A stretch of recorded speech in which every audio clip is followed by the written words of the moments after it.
think it's working. Success. Awesome. So I'm not sure if it's recording. I think it is. I hope So I think we can just like click on whose face we want to see, and that's what's recording. So do we want to just go? let's go. Okay. Okay. So what I think we should talk about is like how you deal with students in a classroom when you have mixed socioeconomic backgrounds where there's like a lot of differences in like money and like their parents' education and things like that. What do you think about that? Yeah, I think there's a lot of things that come up with that, like the socioeconomic part of it. And I was just thinking of all like the different consequences that the students have to deal with when like their parents don't have like the money that other parents have, like that. Yeah, I understand. I was, yeah. I was just thinking of some negative impacts that might happen to like the students of working parents, where the parents aren't able to engage, and sorry. Where the parents aren't able to engage because they don't have the time because they're doing lots of jobs because they're trying to make the money. So like what the negative impacts of that would be. And like the things I was able to come up with is a lot of the times when students aren't able to connect with their parents, a lot of them will rebel.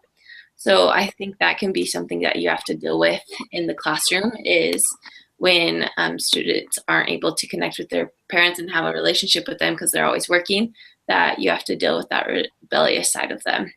Does that make sense? Yeah, I understand. I also think that like one of the big issues that a lot of teachers fail to take in consideration, especially maybe with elementary students, is okay, so when I was a lot younger, my family didn't have like very much money at all. And my parents did manage to spend like a little bit of time with me, but like the issue was like the school teachers would always ask for money for field trips and all this different stuff, and they'd be like $20 a field trip, and we go on field trips like almost every month. And my parents were like, can't afford this. Like, what are you doing? Yeah. I think as like educators, it's important to be mindful that we can't necessarily ask parents to send that much money with their students all the time, because it's just not feasible for everybody. Yeah, for sure. And it's hard to think of what you could do as an educator to make that so you don't have to ask kids for the money. It's like, do you stop field trips, or do you pay for it yourself? Or which gets kind of hard because teachers don't make a lot of money. So teachers don't have that much money either. Yeah, so I think that's something that I think one idea that I had to solve that problem is like, if you wanted funding for whatever with your students, like a field trip or whatever it might be, is to like do a fundraiser with the kids and be like, okay, everyone's raising their money. Like, this is not something and I think that would teach them some more values too, rather than their parents just writing them a check if they could afford it, and then it gives the kids who don't have a lot of money the ability to participate still. Yeah, for sure. That definitely sounds like a good idea. Just being able to engage all of the students together to put forth an effort to try to raise money. That's a great idea. Yeah, they kind of put them all in one level, Yeah, for sure. Because there are so many different backgrounds, especially when like some kids have better stuff than others, like different clothes and better school supplies, and with everybody putting on the same level. For sure. I think that's like one of the main challenges is dealing with like just kids that are all so different, and like being able to teach to all of their different abilities and different like time that their parents have to work with them. And so that's one of the things that I really like that was talked about, was like, you can't assume that parents are going to be there, and you can't assume that parents have money.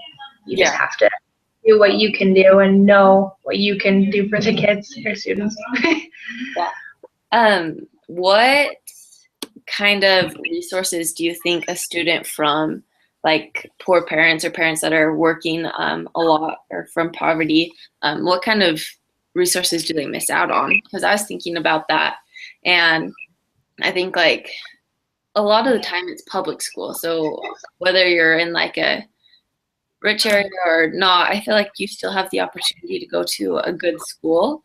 And you still have the same teachers. So I was trying to think of what resources that they do miss out on. Like, I think it kind of depends on the area that you're in, because I know where I'm from in Idaho, elementary and middle schools are done by boundaries. So you don't get to choose to go to a different school unless you have the money to pay for a private school. And even the charter schools are like a huge, it's not money, but it's a time commitment, because all the parents have to take turns participating in activities or cleaning the school or whatever. And so for a lot of parents, that's not something that they could do because they're, trying to put bread on the table or whatever. And so it's like the school that you are in the boundaries for is the school you go to pretty much no matter what. And so that school just might not be, up to the best standards because they have such low income students there. And I don't think that makes it less. I just think it's harder. Like if a kid's worried about where their next meal is going to come from, it's harder to, get them to focus on math. Yeah.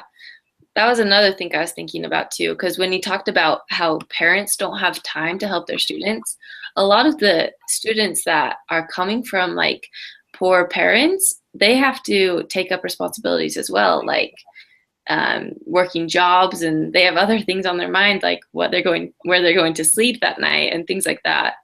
I mean, that's extreme, but they have other issues on their mind. So it's and you may not be aware of them, honestly. Like the free and reduced lunch program does wonderful things for making it possible for everyone to be fed so that they can learn. But it's still got to be stressing the kid. Like I honestly don't know how you would address that in a classroom, How a teacher would be able to make sure that everyone was on the same learning level. That would be a hard thing that you'd have to experience as a teacher. So hopefully we learn a little bit more about that and how to go about doing that.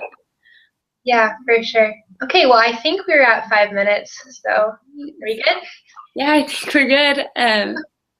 Wrap it up. So I think it's important to look at the whole picture of socioeconomic and make sure that every student is accounted for, and we don't just be biased for other students, because I think that's a good thing as well.